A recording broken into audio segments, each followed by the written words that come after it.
안녕하세요. 윤동영 목사입니다. 신앙기본 다지기 마지막 10번째 강의를 하도록 하겠습니다. 오늘은 고난의 문제에 대해서 살펴보도록 하겠습니다. 우리 인간의 삶에는 여러 가지 고난이 있습니다. 좋은 일도 있지만 힘들고 어려운 일을 만나기도 하지요. 예수 믿는 성도들의 삶에도 마찬가지입니다. 성도들의 삶에도 늘 좋은 일만 있는 것은 아니죠. 눈물을 흘리는 일, 때로는 상처받고 아파하는 일들이 빈번하게 있습니다. 그래서 어찌 보면 인생은 좋은 일보다는 힘든 일이 더 많다라고 얘기를 하지요. 그래서 인생은 고난의 연속이다라고 얘기를 합니다. 그래서 이 고난의 문제는 우리와 아주 밀접한 관련이 있는 문제입니다. 우리 그리스도인들은 이 고난의 문제를 어떻게 바라보고 이해해야 되는지, 어떻게 대처해야 되는지에 대해서 오늘 이 강의를 통해서 잠시 살펴보도록 하겠습니다. 오늘 살펴볼 내용은 이 고난인데, 첫 번째로 시련과 시험으로서의 고난을 살펴보고요. 두 번째로는 고난의 목적이 무엇인가, 6가지를 가지고 같이 고난의 목적, 또 고난의 유익에 대해서 보고요. 마지막으로 우리는 고난을 어떻게 대처해야 하는가, 고난을 대하는 자세에 대해서 살펴보도록 하겠습니다. 먼저는 이제 시련과 시험인데, 고난은 시련 또는 시험의 형태로 오게 됩니다. 성경은 이제 시련과 시험으로 고난을 나누고 있는데, 하나님께서 주시는 시련으로서의 고난이 있습니다. 이것은 우리의 믿음의 유익을 위한 것이죠. 그래서 이걸 영어로 하면 테스트입니다. 우리의 믿음에 유익을 주고 더 견고하게 하기 위한 하나님 주시는 시련이다라고 할 수 있습니다. 성경을 보면 대표적으로 욥의 고난을 들 수가 있습니다. 욥은 하나님 앞에서 그렇게 잘못한 일이 없는데도 불구하고 엄청난 고난을 받았죠. 그것을 우리는 이제 하나님 주시는 시련이다라고 볼 수 있습니다. 아브라함도 역시 하나님의 시련을 받았습니다. 그래서 아들 이삭을 제물로 바치라는 하나님의 테스트를 받았지요. 우리의 믿음의 연단과 믿음의 유익을 위해서 하나님 때로 시련을 주신다라는 겁니다. 두 번째로는 시험입니다. 이것은 인간의 욕심이나 정욕으로 인해서 오는 고난이다라고 할 수 있습니다. 하나님께서 주시는 하나님께서 이제 믿음의 유익을 위해서 우리 주시는 시련이 아니라 우리 인간이 어떤 욕심이나 정욕을 가지고 이것을 취하려 하다가 닥치게 되는 고난을 의미하죠. 예를 들어서 성경에 보면 다윗의 고난을 들 수가 있습니다. 다윗이 자신의 정욕을 이기지 못하고 우리아의 아내인 바세바를 취하는 죄를 지었습니다. 그 죄로 인해서 이 다윗의 집안에 엄청난 풍파가 닥쳐왔지요. 그 다윗의 그 가정 안에 살인이 일어나고 또 강간이 일어나고 또 반역이 일어나는, 그래서 다윗은 정말 괴롭고 고통스러운 나날을 보내야 했지요. 이런 것들은 인간의 어떤 죄성, 욕심, 정욕 때문에 오는 고난이다라고 할 수 있습니다. 그러나 현실적으로 우리가 고난을 당할 때에는 우리에게 나타나는 고난은 어떤 시련이나 시험으로 명확하게 구분하기가 어렵습니다. 때로는 우리가 우리의 욕심과 정욕 때문에 고난을 당하기도 하지만 그 고난이 결과적으로 하나님께서 우리를 다듬고 우리의 믿음을 연단시키시는 하나님의 테스트로도 사용될 수가 있는 것이죠. 그런 경우가 굉장히 많습니다. 그렇기 때문에 이것을 명확하게 구분하기는 어렵고요. 그래서 시련이나 시험이든지 어쨌든 우리의 삶 속에 고난이 찾아온다는 것입니다. 두 번째로는 고난의 목적입니다. 고난이 왜 주어지는가? 그리스도인에게서 고난은 어떤 의미가 있는가 하는 것이죠. 첫 번째로는 불순물을 제거하여 온전한 자로 만든다라는 겁니다. 야고보서 1장 4절에 보면 인내를 온전히 이루라. 이는 너희로 온전하고 구비하여 조금도 부족함이 없게 하려 함이라. 주님께서 우리를 온전하게 만드시고 우리를 연단시키시고 우리를 성숙케 하시는 도구로서 고난을 사용하신다라는 것이죠. 그래서 우리는 고난을 통해서 더 온전하고 성숙한 자로 다듬어져 간다는 것입니다. 우리는 고난을 통해서 더 예수 그리스도를 닮아가고 거룩해져 간다라는 것이죠. 성화되어 가는 것이죠. 성화의 한 도구로서 하나님께서 고난을 사용하시는 겁니다. 두 번째로 고난을 통해서 자기 신앙을 점검할 수가 있습니다. 우리가 거울을 보면서 내 모습을 바라볼 수 있는 것처럼 우리는 이 고난을 통해서 우리의 신앙의 수준을 보게 되는 것입니다. 평소에는 우리의 신앙이 어떠한지, 우리의 믿음의 상태가 어떠한지 잘 드러나지 않지요. 우리는 대부분 보통 직분을 가지고 있으면 믿음이 좋다라고 이렇게 생각하는 경향이 많습니다. 장로, 목사, 권사, 집사 이런 직분을 가지고 있으면 저 사람 신앙이 좋다라고 생각을 하지요. 그러나 그렇지 않은 경우도 얼마든지 많습니다. 신앙의 실체가 언제 드러나느냐? 바로 이 고난이 주어질 때 그 신앙의 실체가 드러나는 것이죠. 평안할 때, 모든 일이 잘 풀릴 때, 원만할 때는 누구나 신앙생활 잘 하지요. 교회 생활 잘 하고 또 열심히 봉사 잘 합니다. 예배 잘 합니다. 그러나 예상치 못한 어떤 고난이나 어려움이 닥칠 때 이제 우리의 신앙이 드러나는 것이죠. 우리의 믿음이 드러나는 것입니다. 사업이 어려움을 겪고 자녀의 문제가 생기고 또 재산을 잃어버리는, 손해를 당하는 이런 여러 가지 어려움과 고난을 당할 때 그때 이제 우리의 믿음이 드러나게 되는 것이죠. 고난 속에서 더 예수 그리스도를 붙들고 주님을 의지하는 자가 있는 반면에 오히려 고난을 당했을 때 믿음을 쉽게 던져버리고 교회를 떠나는 사람도 있는 것이죠. 그래서 고난은 우리의 신앙의 현주소를 정확하게 드러내게 하고 우리의 신앙을 바로 볼 수 있는 하나의 계기가 되게 하는 것이죠. 세 번째로 고난을 통해서 우리는 온전히 하나님을 의지하게 됩니다. 하나님을 의지하는 정도가 이제 고난의 상황이 오면 달라지는 것이죠. 아무 문제가 없을 때랑 만약에 우리가 갑자기 암 선고를 받아서 시한부 인생을 6개월 인생을 살아야 된다라고 했을 때 우리가 하나님을 의지하는 정도는 달라지죠. 만약에 암 선고를 받고 시한부 인생의 선고를 받게 되면 우리는 하나님을 붙들 수밖에 없습니다. 우리를 살려달라고 기도하고 매달릴 수밖에 없는 것이죠. 평소에는 새벽기도 한 번도 안 나오던 사람이 새벽기도에 나와서 눈물로 부르짖는 것이지요. 극심한 어려움 앞에서 우리는 하나님을 의지하게 되죠. 우리는 마음이 겸비하게 되고 하나님을 바라보게 되는 것입니다. 우리는 죄성이 있기 때문에 자꾸 모든 일이 원만하고 잘 풀릴 때는 우리가 영적인 감각이 둔해지죠. 하나님을 자꾸 생각하지 않죠. 그래서 하나님은 때로 이런 고난을 통해서 우리의 믿음을 깨우치시고 하나님을 바라보고 하나님을 의지하게 하시는 것이죠. 그래서 교만한 마음들이 고난을 통해서 낮아지게 되고 하나님의 은혜를 갈망하게 되고 하나님 주시는 위로와 평안을 사모하게 되는 것입니다. 그래서 고난 속에서 하나님을 만나고 의지하고 하나님을 경험하게 되는 것이죠. 네 번째로 고난의 목적은 중요한 것과 덜 중요한 것이 무엇인지 구분할 수가 있습니다. 평소에는 불만이 많지요. 많은 것을 누리고 가지고 있음에도 늘 불평과 불만이 많습니다. 다른 사람들과 비교하면서 늘 불평과 불만을 일삼을 때가 많지요. 그러나 고난이 오고 환난이 주어지면 우리가 얼마나 복을 받은 자인지, 우리가 얼마나 하나님의 은혜로 살고 있는지를 다시금 깨닫게 되는 것이죠. 인생에서 정말 중요한 것이 무엇이고 덜 중요한 것이 무엇인지를 구분할 수가 있습니다.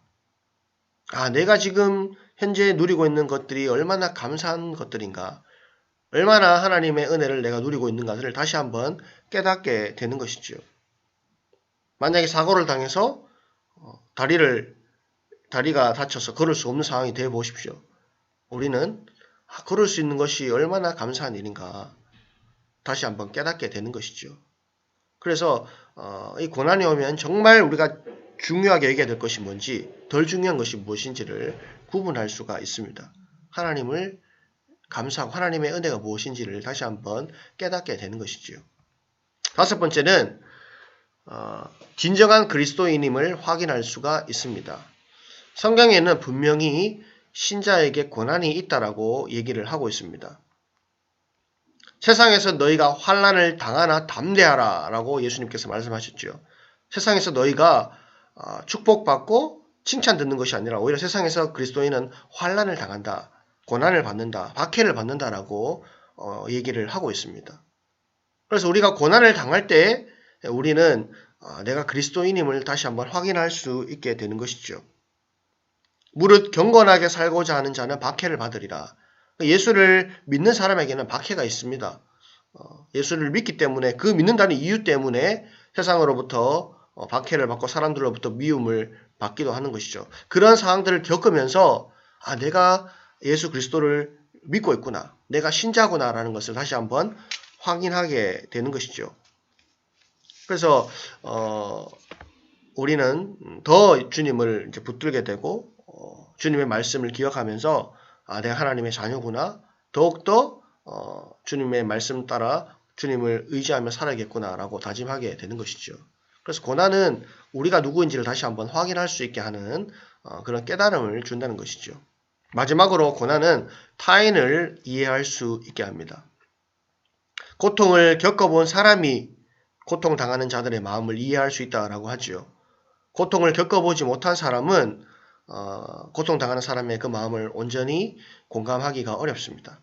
이별의 아픔을 겪어본 자가 이별당한 사람을 위로하고 그 사람의 마음을 공감해 줄 수 있는 것과 마찬가지죠. 신앙도 마찬가지입니다. 고난 없이 신앙생활을 해온 사람들은 정말 남들이 왜 힘들어하고 헤매는지를 잘 이해하지 못하죠. 오히려 그 사람을 정죄하고 그 사람에게 상처를 주는 경우가 많습니다. 그러나 고난을 당하고 여러 가지 환난 풍파를 겪은 사람은 오히려 그 사람들을 이해할 수 있게 되죠. 그 사람 넓은 마음을 가지게 되고 고난당하는 사람들을 위로해 주게 되고 그 사람의 마음을 공감하면서 적절한 조언을 줄 수가 있는 것이죠. 고난을 통해서 우리는 성숙해져 가는 것입니다. 인격이 성숙해져 가고 성품이 성숙해져 가는 것이죠.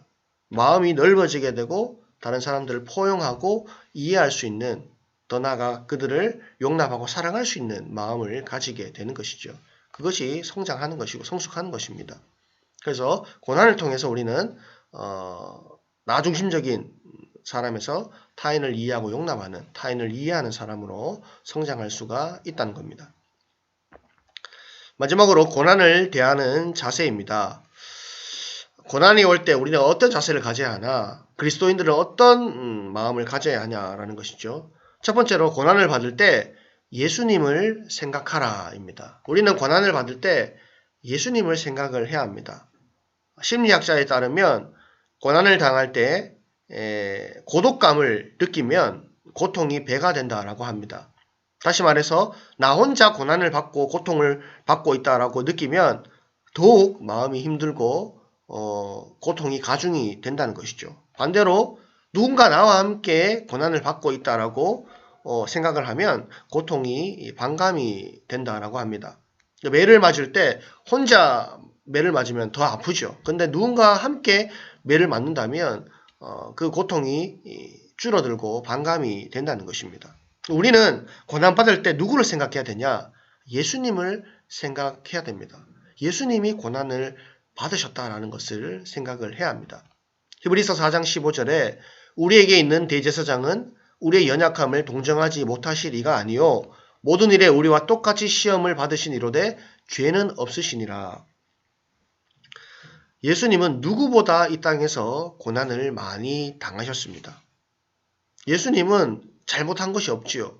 우리 인간은 때로 잘못을 하고 죄를 지어서 당하는 고통과 고난이 있지만 예수님은 오직 선만 행하십니다.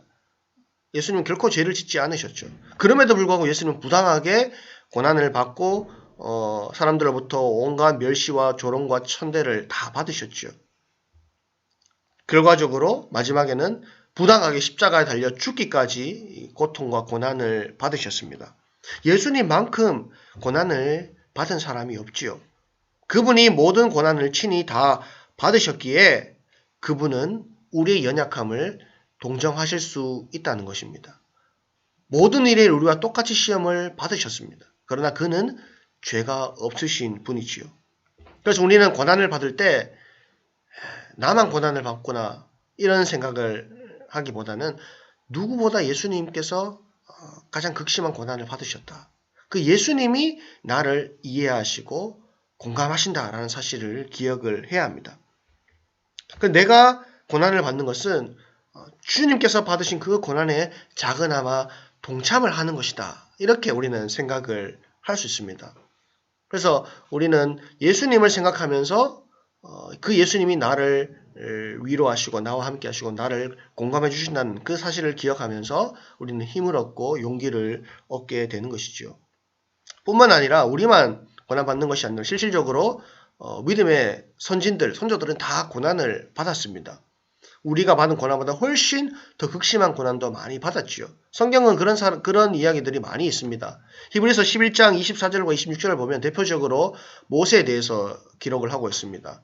믿음으로 모세는 장성하여 바로의 공주의 아들이라 칭함받기를 거절하고 도리어 하나님의 백성과 함께 고난받기를 잠시 죄악의 낙을 누리는 것보다 더 좋아하고 그리스도를 위하여 받는 수모를 애굽의 모든 보화보다 더 큰 재물로 여겼으니 이는 상 주심을 바라봄이라. 모세는 오히려 하나님의 백성과 함께 고난받기를 즐거워했고 고난의 자리에 갔다라고 얘기를 하죠. 공주의 아들이라 칭함받기를 거부하고 하나님의 백성과 함께 고난받는 자리에 있었다. 그리고 그는 바로 애굽의 모든 보화보다 하늘의 상 주심을 바라봤다. 이렇게 기록을 하고 있습니다. 모든 믿음의 선진들이 다 이러한 믿음으로 살았다는 것이죠. 예수를 믿기 때문에 또 신앙을 지키기 위해서 여러 가지 고난과 아픔을 당했지만 그럼에도 불구하고 그 고난을 달게 받은 것은 바로 이 세상에서 받는 영광이 아니라 하나님 주실 영광을 바라보고 견뎠다라는 것이죠. 이것이 우리가 고난을 받을 때 가져야 될 자세입니다. 그래서 히브리서 12장 1절과 2절에서는 히브리서 기자가 이렇게 말하지요. 이러므로 우리에게 구름같이 둘러싼 허다한 증인들이 있으니 모든 무거운 것과 얽매이기 쉬운 죄를 벗어버리고 인내로써 우리 앞에 당한 경주를 하며 믿음의 주여 또 온전하게 하시는 이 예수를 바라보자. 그는 그 앞에 있는 기쁨을 위하여 십자가를 참으사 부끄러움을 개의치 아니하시더니 하나님 보좌 우편에 앉으셨느니라. 그래서 우리는 예수 그리스도를 바라보라 라고 얘기합니다. 믿음의 주여 또 온전하게 하시는 이 예수를 바라보자. 고난받으신 예수님을 묵상하고 예수님을 생각하자. 그분이 당하신 고난에 내가 동참한다는 마음으로 고난을 겪을 수 있다는 것이죠. 또 주님께서 주실 그 소망을 바라보면서 인내할 수 있다는 겁니다. 그래서 우리는 고난받을 때 예수님을 생각하는 것이 중요합니다. 두 번째로 고난을 대할 때 우리는 현재와 장차의 이중적 시대관으로 고난을 해석을 해야 합니다. 로마서 8장 18절은 말합니다. 생각하건대 현재의 고난은 장차 우리에게 나타날 영광과 비교할 수 없다. 우리는 이 말씀을 늘 기억을 하고 붙들어야 합니다. 내가 지금 당하는 현재의 고난은 장차 우리에게 나타날 그 영광과 비교할 수가 없도다. 현재와 장차의 그 이중적 시대관을 가지고 이 현재를 바라볼 수 있다는 것이죠. 세상 사람들이 고난 가운데 절망하고 좌절하는 이유는 그들에게는 오직 현재밖에 없기 때문이죠. 그들은 미래가 없는 사람입니다. 그렇기 때문에 이 현재에서 내가 고난을 받고 내가 어려움을 당한다는 것은 소망이 없는 것이죠. 만약에 내가 사고를 당해서 시력을 잃어버렸다. 전신마비가 되었다라고 치십시오. 그러면 그 사람은 절망적일 수밖에 없는 것이죠. 살아갈 소망이 없는 것이죠. 왜냐? 현실이 전부이기 때문이죠. 그러나 우리에게는 이 현실을 압도할 미래가 있습니다. 이 현실과 비교할 수 없는 영광의 미래가 있다는 것을 기억을 해야 하는 것이죠. 우리가 정말 이 땅에서 인내하고 믿음을 지켜갈 수 있는 것은 바로 소망이 있기 때문입니다. 하나님께서 우리에게 주실 그 영원한 소망, 그 영원한 영광이 있기 때문에 그것을 바라봄으로 우리는 현재의 고난을 이겨갈 수가 있는 것이죠. 고린도서 4장 17절에서도 우리가 잠시 받는 환난에 경한 것이 지극히 크고 영원한 영광에 중한 것을 우리에게 이루게 합니다. 그러니까 지금 우리가 받는 환난은 아주 경한 것이다. 그러나 우리가 나중에 받게 될 그 영광은 엄청나게 크고 아름다웠고 중요한 것이다. 그것을 이루게 될 것이다 라는 것이죠. 그래서 우리는 이 땅에서 영광을 받지 않습니다. 우리의 삶은 이 땅에서 영광을 받는 삶이 아니죠. 이 땅에서는 우리는 때로 고난을 받고 어려움을 받고 때로는 박해를 받는 삶이지만 우리는 미래의 영원한 그 말할 수 없는 영광 가운데서 우리는 행복과 기쁨을 누리게 되는 것입니다. 여러분에게 어려움이 있으십니까? 혹여나 여러분 가운데 고통스러운 환경이 있습니까? 한탄할 일이 있습니까? 그러나 우리 그리스도인에게는 소망이 있습니다.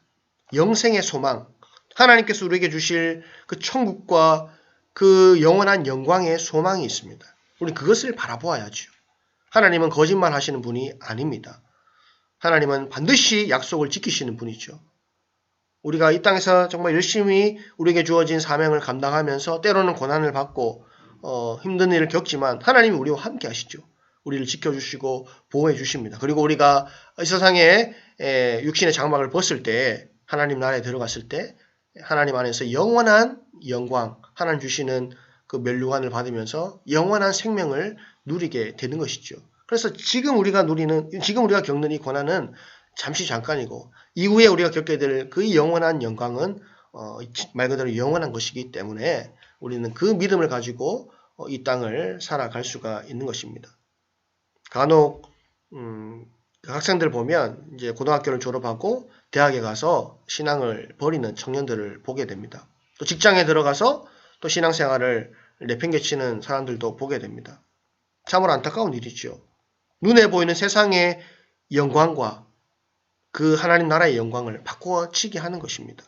세상의 작은 영광 때문에 하나님 나라의 엄청난 영광을 놓치는 그런 어리석은 자가 되어서는 안 되는 것이죠. 우리가 하나님의 자녀로서 이 땅을 살아갈 때 비록 우리가 가는 그 길이 좁은 길이고 때로는 고난과 환난의 길이라 할지라도 주님께서 가신 그 길, 주님이 우리와 동행하시고 또 우리가 그 길을 마쳤을 때는 그 길 끝에는 주님께서 우리를 맞이해 주신다는 그 믿음을 가지고 우리는 인내하며 끝까지 이 믿음의 길, 때로는 그 고난의 길을 걸어가야 하는 것입니다. 이상으로 강의를 마치겠습니다. 지금까지 신앙기본 다지기 강의를 시청해 주신 여러분께 감사를 드립니다. 늘 주 안에서 건강하시고 평안하시고 행복하시기를 소망합니다. 감사합니다.